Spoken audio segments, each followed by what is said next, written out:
సలార్ సినిమాలో behind the screen hero ఎవరు అంటే బొగ్గనే చెప్పాలి. మనోడు డైరెక్టర్ నీళ్ళు మ్యాక్సిమం బొగ్గు, నలుపు ఇవే ఎక్కువ హైలైట్ చేస్తాడు. హీరోలను ఎలివేట్ చేయడానికి కొంతమంది డైరెక్టర్స్ విలన్స్ని ఎలివేట్ చేస్తారు, రాజమౌళి లాంటి వాళ్ళు.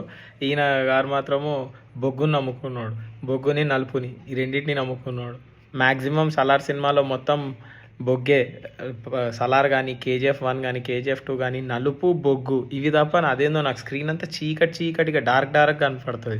సినిమా మొత్తంలో కలర్ఫుల్ అనే లైటింగే ఉండదు. ఈవెన్ ఇన్ ద సాంగ్స్ అదేంటో సాంగ్స్లో కూడా వాళ్ళు నలిపే వాడారు. మొహానికి మొత్తం బొగ్గు పూసుకొని పోతారు అబ్బాయ్య. అసలు మూవీ టైటిల్ సలార్ అని చదవడానికి కూడా నాకు అందులో వెతుక్కోవాల్సి వచ్చింది, అది కరెక్ట్గా అంటే ఆ డార్క్నెస్లో.